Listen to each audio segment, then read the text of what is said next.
Welcome to Own It, the podcast where we talk to real estate thought leaders about embracing your strengths, taking your career to new heights, and owning your future. I'm Valerie Saunders, co-founder and chief broker officer at Side, and joined today by my very intriguing co-host, Spencer Kroll. Intriguing. Thank you, Hillary. Thank you very much. That's a good adjective for the day. Right? I know. It took me a hot second to think about that one. Wait. Can I make the pivot? Can I make the pivot? Yeah, please? you do it. Okay. You do it. Well, you know what's really, or who's really intriguing is today's guest. I love it. I love it.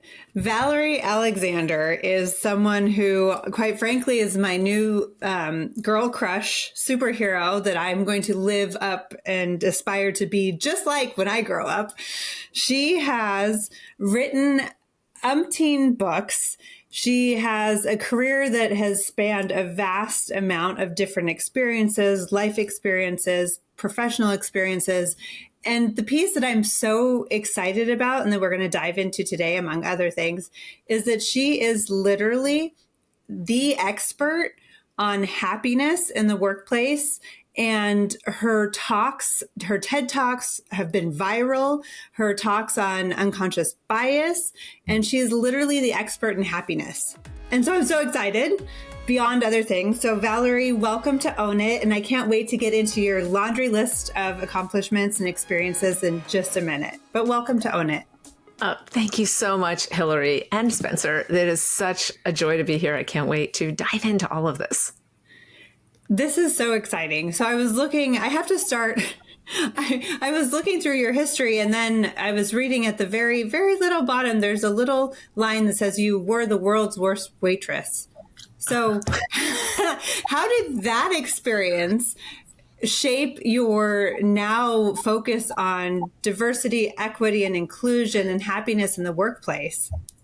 Where's that line? And is there a mug that says that? I need to get a mug, but I'm actually so happy you asked that specific question, which is, I am stunned and happy that you would mention that, because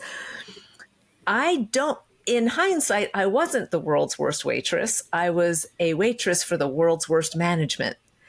Mm. And the way I was treated by management made me think I was bad at my job. And there's kind of a famous story about the night I came into where I worked at one of the Riverwalk restaurants in San Antonio, Texas. And we had an interior and an exterior. And the exterior was the river patio. It was the busiest 16 tables on the entire property. And they serviced it with 2 waitresses and 1 busboy. Now, if you've ever waited tables, you know that 2 waitresses and 1 busboy can't service 16 fully filled tables at all time. And not only did we have to service those tables, we had to do our own prep. Like if your meal came with a salad, I had to make the salad. We had to, warm the buns, whatever it was, we had to do it.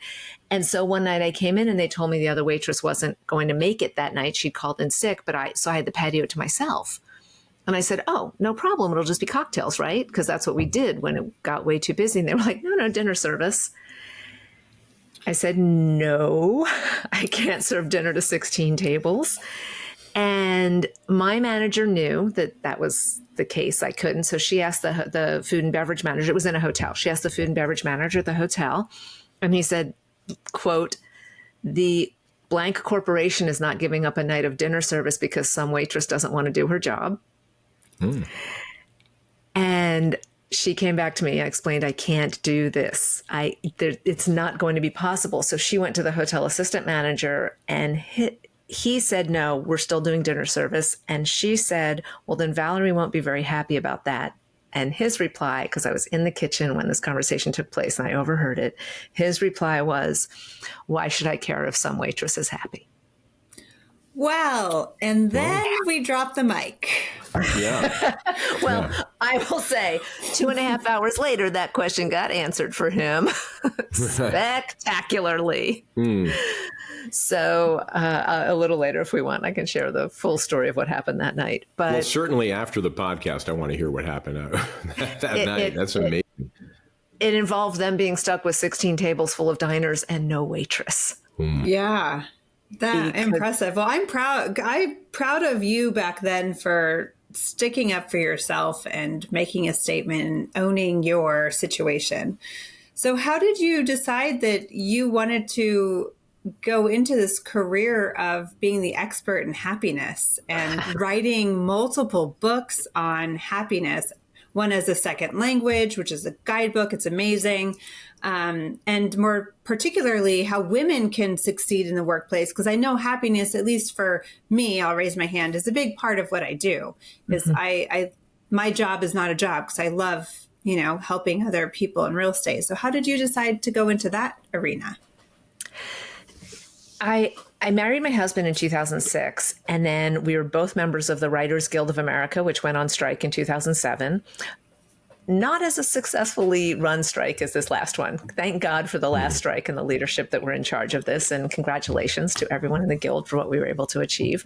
But the 2007-2008 strike was really difficult. It was a really difficult time for us. We weren't able to do our jobs. And in the middle of that, my husband said to me, I don't know how you stay so happy with all of this going on. And I said, yeah, it's not even my native language. And as soon as I said that, it kind of hit me. That's true. It's not my native language. And for most of us, it's not. We weren't raised by parents. Every parent, when you say, what do you want for your kid? They say, I just want him to be happy. Right. And they're like, okay, they're going to major in, the Eastern art of the indigenous peoples of New Guinea in college. And they're like, no. Major in something that'll get you, or they want to marry this particular person. And parents are suddenly like, oh, wait, but that's not the direction we want you to go. So it's like, what happened to just wanting them to be happy? And so we were all raised by people who were in survival mode for themselves. And because their parents were in survival mode, and we didn't get to focus on happiness as a value and a thing to strive for. Or what I call happiness your baseline. I think of happiness the way people think of religion, which is you have ups and downs and you have questionings of your faith, but you never lose your religion. That's why I'm about happiness. Like I have ups and downs. I have times I'm not happy all the time. That's an emotion. But as happiness as a state of being, that's my baseline. So when I do have those unhappy days or weeks, I can bounce back to my happiness baseline, and I work to raise that happiness baseline every day. And so when I started thinking about it as a different language that we have to learn how to speak, I thought that can be taught. We teach people how to wire their brains to speak a different language. So we could probably teach people how to wire their brains to have a happier baseline. I'll put it that way. Yeah, I need to read more of your books, I got to tell you. So the question though is, like, was there a turning point? Like I love what you're saying, like, it's just not my native language, right? But then you decided, wow, I want to be an ambassador for this. Because, there's your mission, it seems. Again, I was on strike, and I'm a writer, and writers have to write. So during the strike, I started writing the book Happiness as a Second Language. But I've read a couple other happiness books now, but I didn't read any of the happiness books. I didn't look at any of the happiness research. I did a ton of studying of language books. I went to the LA Public Library almost every day for a month and went through the entire language book section to figure out how is a new language taught. And I'll speak about that in a second. And then I was very fascinated by brain science. I was looking at the difference between male brains and female brains and the development of our brains and how we perceive threats and why we perceive threats. Our brains imprint negative messages 7 times more strongly than we imprint positive messages, because your brain had to remember that berry is poisonous. Your brain did not have to remember, ooh, that berry is delicious. So these are the things I was very interested in. I was like, how do we refocus our brains? And the reason I talk about it as learning a new language is that if you decided you wanted to speak Greek, Hillary Spencer, would you just go read an article about speaking Greek and that would make you fluent? Yeah, no, obviously no. Definitely not. We seem to think we can do this with happiness. oh, I read this great article about how to be happy. And so now I'm going to be happy. Or I read one book. It's like, no. Look at how you learn a new language, because that is a reprogramming of the brain. Wow. Mind officially blown, just so you know. Yeah. Seriously, I mean, what an amazing gone to thing. the baklava. I still am just not sure how to pronounce gyro. Yes. Oh, so delicious. We can chat about that too, but because I'm in New York, where where they have them all over the place, and it's like a hero sort of. It's like a very soft G. See, Spencer's learning Greek. And whereas in New Albany, Indiana, where I grew up, they're gyros. Right. Oh, yeah. Wow, that too. So, how did you translate really working on the study of happiness and how to reprogram the brain to being happy, and then move that into the workplace? Because you have done amazing talks that I've literally hit repeat, watched numerous times on how to really be successful, especially for women in a traditionally male or a stigmatized corporate male environment. How did you make that leap? Because to me, it seems very different, but maybe it is the same underlying principles. Part of it is the happiness in the workplace content came about just from reading everything I could about happiness and discovering there are these long-ranging workplace happiness studies, one at Harvard, one at UC Riverside, one at Gallup, and seeing that it's pretty easy to keep people happy in their jobs. I call it the triple A of happiness, which is give people a sense of accomplishment, give them autonomy, give them acknowledgement, those three things, and people are happy in their jobs. And I just see that missing so much in so many workplaces, and including all the places I work. As we discussed earlier, I practiced law, I was an investment banker, I was an executive at 2 different internet startups, and there was a lot of unnecessary misery inflicted on people by their bosses, because most bosses are accidental managers. Mm-hmm. Most bosses get put into managerial roles without anybody making sure they have actual managerial skills. So that was an easy translation. What happened with the advancement of women is that in 2011, the LA Film School asked me to give a talk on how women can succeed in Hollywood. And I was very excited about that. Ironically, I was at the absolute low point in my career. I was the least successful I had ever been, but hey, I'll talk about it. And I was crazy deep diving on male and female brains. And I was learning all of these differences between the way our brains operate in decision-making capacities, in group dynamics. And so I said, I'll give the talk on how women can succeed in Hollywood, but I want it to be about brain science. And they didn't care. They weren't paying me. They were like, okay, sure, talk whatever you want. So, okay. And I gave this talk, and it was so incredibly well received. I was a very large audience, both film school students, but also film school alumni, some professionals in the industry.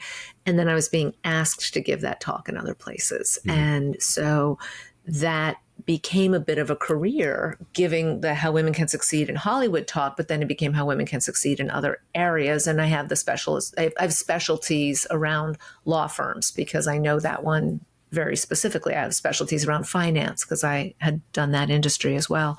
And then this is a kind of fun little site. In 2015, I have Google alerts for everything in my life. I highly recommend this. Put up a Google alert for your own name. If you do any kind of work, put up Google alerts for that work. So I had a Google alert for the phrase, as a second language. I have Google alerts for the phrase, despite having female brains.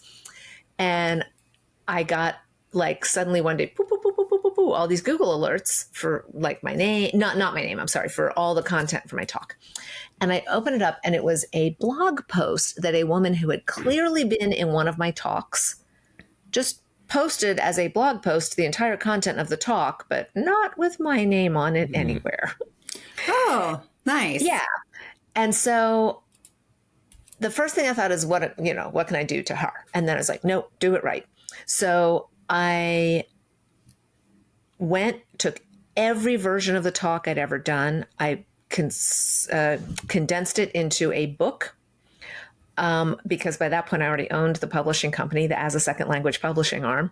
And so I have my editors and my layout artists and everybody in place. So I wrote the book, I got it on Amazon, and then I sent her so from the day I read her blog to the day that book was for sale on Amazon was 6 weeks. Do you sleep? Well, I had done so many versions of the talk that I had a lot of notes. So it was actually really just condensing the talk into the notes. So it was only it's 150 pages, kind of big spaced. And there's now a new version of it. There's now a much longer, denser version of it because with more research and more examples. And so it's the second edition. But no, then I sent her the cease and desist letter that said, you can either put my name all over this blog post or you can take it down. What did she do? And she chose to take it down. So. Wow. That's amazing. Isn't that crazy? Yeah. Why not? How fascinating how people think, or do they think through it? Because I would have absolutely, my brain would have been, let me put your name all over it and then my commentary to it and say, I loved it, or I found issue with this and here's why, and repurpose it. But that's very fascinating that person and there's take more it down. And there's more traffic to your site though too, because people searching for you will find you should send her a letter and tell her where she went wrong. I don't know. It's fine. She did me an enormous favor. She did me an enormous favor. Because of that blog post, I wrote a book that I wasn't otherwise going to write. Sure. And that became a really nice bonus for speaking engagements because, organizations or conferences would call me and they would ask my rate. I would say my rate. And they're like, oh, we don't have that. And I'm like, okay, well, do you have a book order budget as well?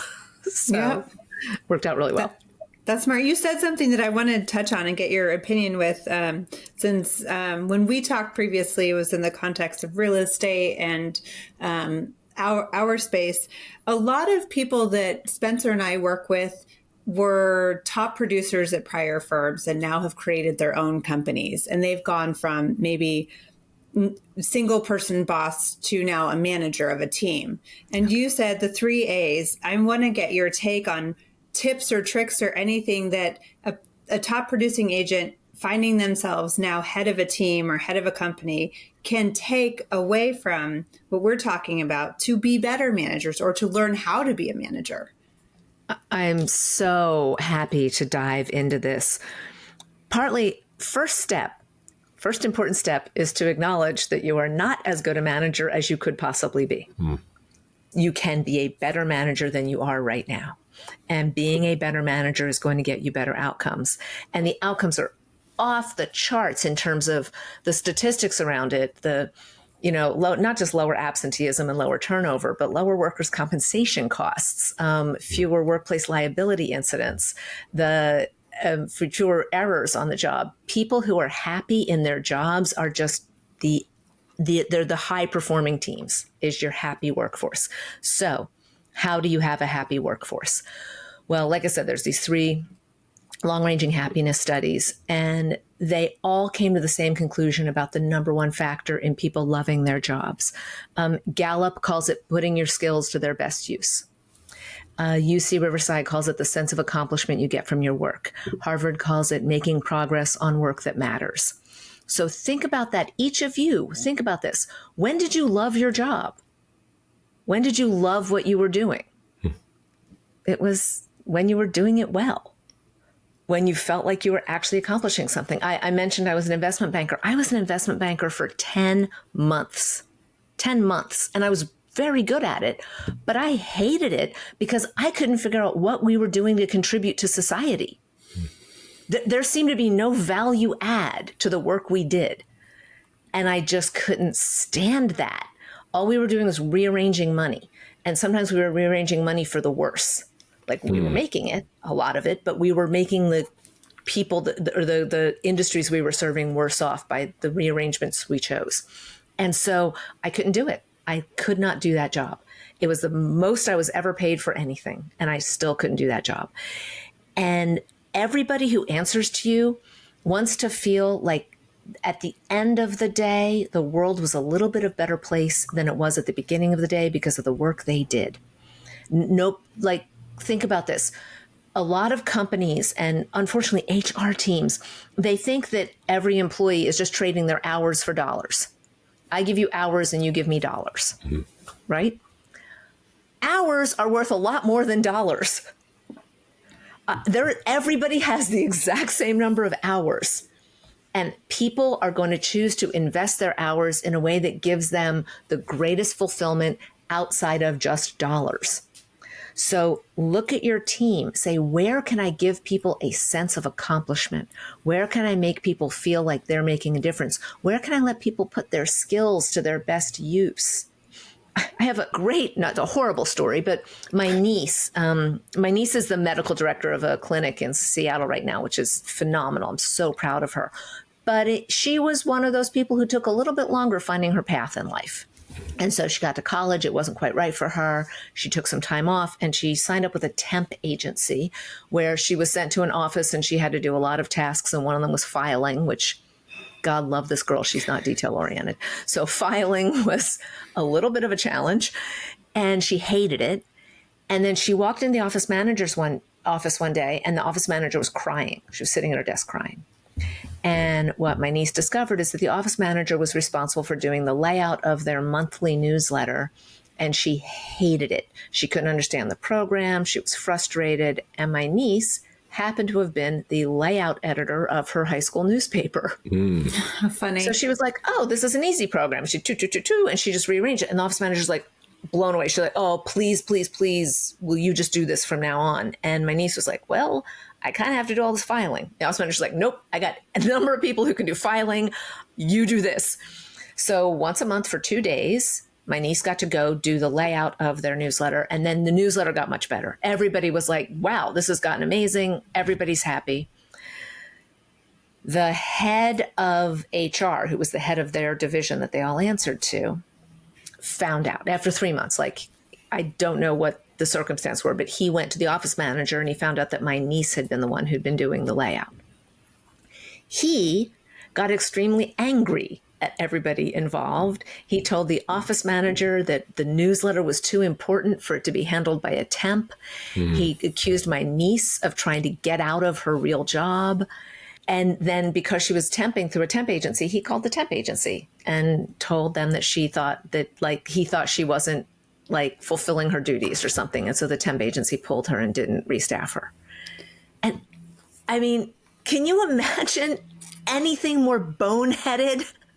What a way to just jump to the negative conclusion that people are shirking their responsibilities rather than going to the, oh, it's so much better. How did it get better? Like, yeah, there was a book, and I don't remember. I wish I remember what business book it was, but it was about managing people, and it didn't use the word happiness. I think it used the word fulfillment is what it used, and I want to know if you feel that there's a difference between the two. But one of the points that they made was that your employees, that there was this one thing where everyone was mismatched in doing their job, and they asked the employees, what job would you want to do now that you're in the organization? And they swapped jobs. Some of them told what they wanted to do, and they felt more fulfilled. Productivity went up, and it made a much happier or more joyful workplace. So I think it's amazing too. Like, you have to let people rise to their level, and allow them to take credit for it, which I think is another really big thing. So a lot of people don't want to do that.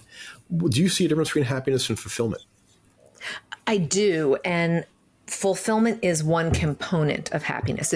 Fulfillment is another way of saying the same things of sense of accomplishment, putting your skills to use, feeling like you're making a difference. That is all fulfillment. That is one component of your happiness with your job.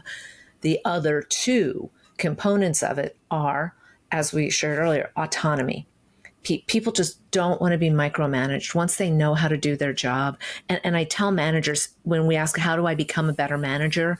I say, the person who's working for you might do something differently than you do it. That doesn't make it wrong. Mm-hmm. And if you can let people do things their own way, as long as you're getting to the same outcome, it doesn't make it wrong. So step back from whatever control issues you feel you have to go and impose. Spencer's smiling. Spencer's pointing at me. I'm pointing. No, because I remember exactly when I came to this realization. And I'm a former screenwriter myself. You're not former. I am former. Still a guild member, but former. No one hires me anymore. But that's it. I remember I was in a meeting, and the assistant, I wrote comedy, And the assistant figured out the button on a joke. And I felt threatened because I felt like, oh no, anyone can do my job. And then I remember driving home and thinking, no, she made my job easier and made my job better. And it contributed to this.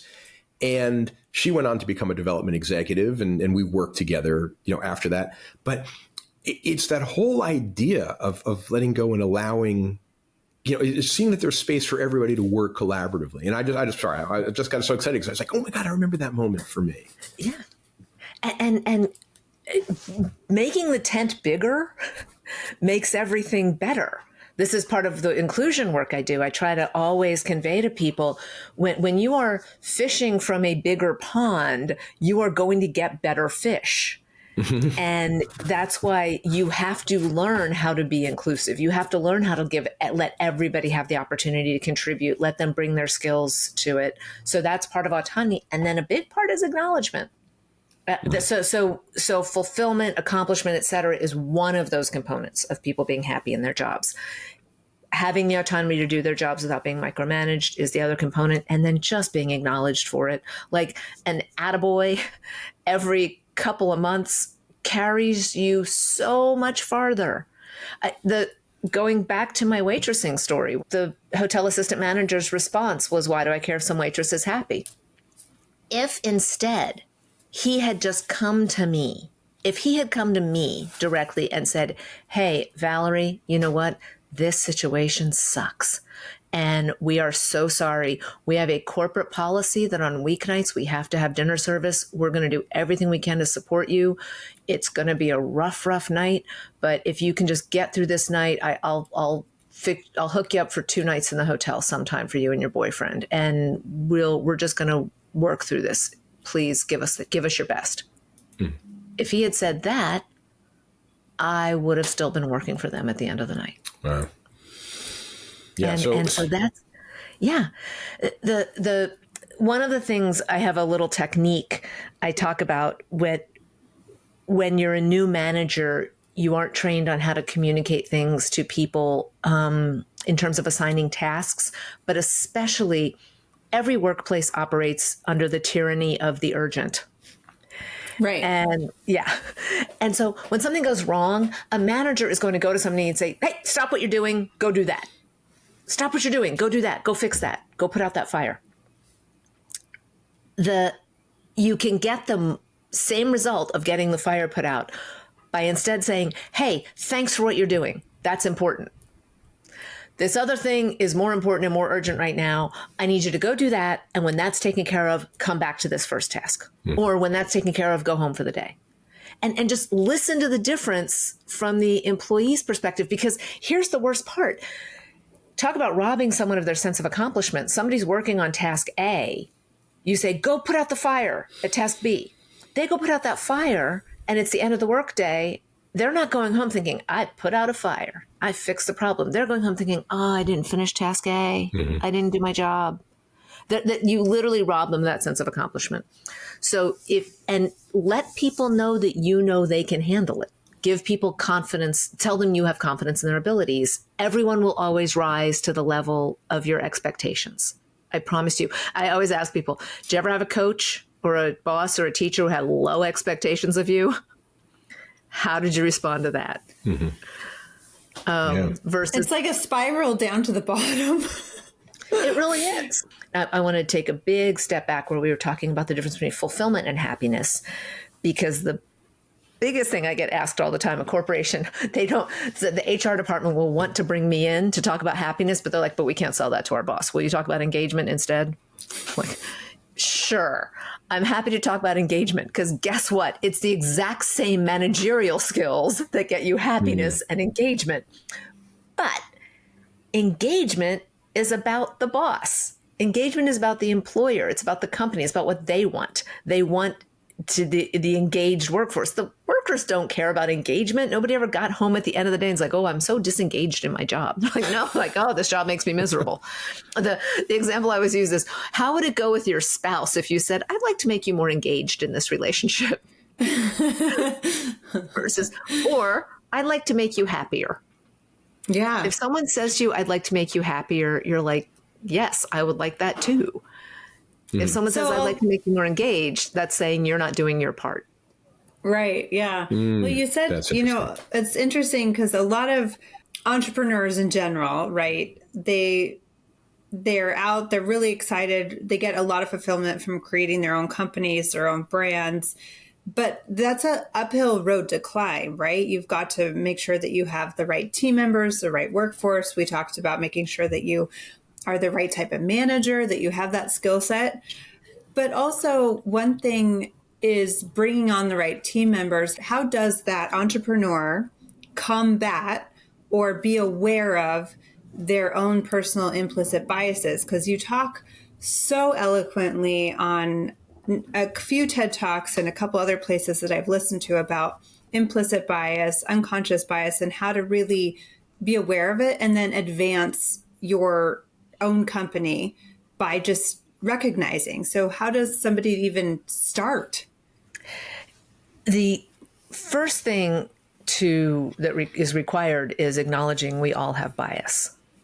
We all have bias. It doesn't make you a bad person. 2 million years of brain evolution. Since the minute we began living in tribes, our brain started tripling in size. We have an amygdala, that's the most ancient part of our brain, 7 million years old, that is just a threat perceptor. The amygdala does nothing but tell us you're safe or you're unsafe. So you have a choice now. You can fight, flight, or freeze. But that's it. That's all the amygdala lets you do. And that was our brain. That was the human brain for 5 million years. And then we began living in tribal groups, and we suddenly needed a lot more processing capacity to live in a tribe, which, we needed social interaction. We needed decision-making. We needed communication. We needed to control our emotions in ways that we didn't before.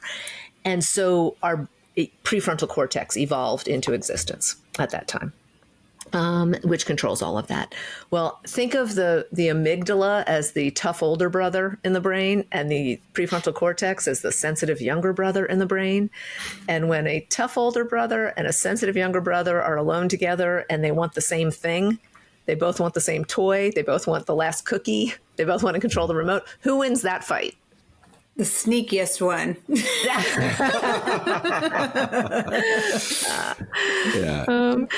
Okay, so Hillary has kids. Generally, the tough older brother wins that fight. And the same thing happens in your brain. When your amygdala and your prefrontal cortex are trying to engage at the same time, the amygdala always wins. So when somebody walks in your office and they don't look like anyone who has ever had that job, I promise you, your amygdala has already released cortisol into your bloodstream instantaneously, and the cortisol coursing through your bloodstream is making your blood pressure go up. It's making you feel tense. It's putting you on high alert. And like seconds later, well, probably milliseconds later, but seconds later, your prefrontal cortex engages and you think, oh no, this is somebody I want to consider hiring. But by that point, the cortisol is racing through your bloodstream. If you are unwilling to acknowledge that to yourself, you aren't going to be able to correct for it. The best way to eliminate bias is to hang a lantern on it and do that for yourself as much as possible. You don't tell the other person, my God. I mean, that's talk about not being inclusive. But when you realize, oh, this is somebody who's not like everyone else. This person doesn't look like me. This person doesn't look like everyone else on the team. Stop and take a deep breath and actively tell yourself, I am going to conduct this. You can't say I'm going to conduct this interview like I would with every other person. It's like, I'm going to conduct this interview in a way that will allow me to discover if this person has the skill set I need. That's another real flaw we have in workplaces. We don't bother to look at the job we're filling and figure out the traits we want in the person who's going to fill that job. Yeah, I think it's such an important thing. It's like you're afraid of something, but on the other hand, wow, what experience. If someone's coming from another tribe, hey, I know how to avoid mammoths. Because I live in an area where there are mammoths, you know what mushrooms to eat. Talk about a Reese's peanut butter cup right there. Let's mix these things. And I think that from there, it's really important to open yourself up to this. But I love, by the way, that analogy. I copyrighted it. Okay. All yours. TM. When the person who knows how to avoid mammoths shows up and they don't look like anybody else, and then suddenly the tribe is like marching towards a herd of mammoths, And that person's like, hey guys, hey guys, been here before, hey guys. And everybody's like, you know what? We got this. We're covered. When I talk about a lot about amplifying the voices in the room, I'll give a perfect real estate example of this. I imagine probably a number of your listeners work in commercial real estate. I don't know. They do residential, commercial, got it. All of it. Okay. Spencer, you're familiar with Hollywood and Highland, right? Yes. The mall. Yeah. And by the way, everyone watching, you've seen Hollywood and Highland. It's where the Oscars are held. So the Dolby Theater is in Hollywood and Highland. When you see that big overhead helicopter shot, that's this particular mall. Well, they built the mall a little more than 2 decades ago, and they decided it would be an homage to Hollywood because they knew it would be the home of the Oscars. They had the entire history of Hollywood to choose from to design this mall. And the team that built it decided to base the design of the mall on a movie called Intolerance. Why did they choose that? Because that involves 30-foot high elephants on, giant pedestals and cool looking archways. And that's how we decide to design our mall. So Intolerance is the movie that D.W. Griffith made in response to how angry he was that the NAACP was protesting his other movie, Birth of a Nation, which is widely regarded to be the most racist movie in history. And so after less than a decade, the optics of that started becoming really bad. Like the Oscars organization was having conversations like, do we really want to be associated with a place based on the movie Intolerance? So less than 2 decades, less than 20 years after that mall was designed with these giant, features, all of that has been ripped out. It has all been ripped out. It has been replaced with a really generic looking, weird, new high-tech design. I can't even, it's called Ovation now. It just looks awful. Yeah. But you have to ask the question, who wasn't in the room when they decided the design of the mall would be based on this movie? And then even if that person was in the room, who wasn't listened to in the room? So when I say it's not just enough diversity is not enough. We need equity, which means people have equitable opportunities to advance, which means their contributions are being valued the same as others. It also means people have the same opportunities to fail. Some people seem to fail and they're out of there, where other people fail and they seem to get more resources and more training until they rise. So that's equity. And inclusion is listening to people when they're in the room. And so if you are in a situation where somebody is trying to say, I think we need to hear this, I think we need to do this, this is how we avoid the woolly mammoth, and everybody else is just moving forward with their agenda, you be the person who amplifies their voice. You be the person who says, hey, Carol just mentioned a better way to approach these woolly mammoths. I want us to hear that. And you don't repeat what they said. You guide the conversation back to them so that they can be heard. Because the more they're heard, the less they need to be amplified, the more they will be listened to. So these are ways. I love the tactical takeaways. And you have so many of them. I feel like we could go on for a whole nother hour, and I value your time and appreciate you being here. I do want to get a plug though for you. We'll list a bunch of your books and things on the show notes and on our podcast website as well. But I'd love for you to share just where people can find you and learn more about what you're doing, whether it's on social or TEDx or your movies. Would love to hear from you where the audience can find more about your expertise. Thank you. The best place is at Speak Happiness. So that's Speak, SPEAK, like we speak our happiness. So speakhappiness.com. That'll have information about speaking. It'll have information about the books. It'll have a little more of my bio. It's also how people can reach me. And then I have a newsletter that comes out twice a month. It comes out the first and third Tuesday of every month called the Happiness and Inclusion Newsletter. And that's at speakhappiness.com/inclusion. And if you go to speakhappiness.com/inclusion, you can sign up for the newsletter if you want. You can also download a workbook called 5 Policies That Outsmart Bias in Your Company. And you get the workbook whether you sign up for the newsletter or not. That's my free gift to everyone here. But so the 5 policies that outsmart bias in your company are just ways to, as Spencer was asking, how do you make sure you're opening that tent, that you have a broad enough pool of people that you're giving opportunities to. And it comes down to how we hire, how we assess people, what our performance evaluations, our performance metrics look like, and how we treat people when we're all in the workplace together. And when we get that more right, we get better outcomes. Yes, and I love it. And I think that there's so much there to unpack, and there's so many tidbits that you can get from any of these resources. Valerie, you're amazing. Thank you for sharing just a little bit of your experience and some guidance as far as what we can do to be better managers or team builders or even individual contributors when we're in a room when we need to stand up and say something. So thank you very much for your time and joining us on Own It today. I appreciate it. Oh, you're welcome. It has been an absolute pleasure. You guys are great and fun to be with. Thank you. Thank you so much.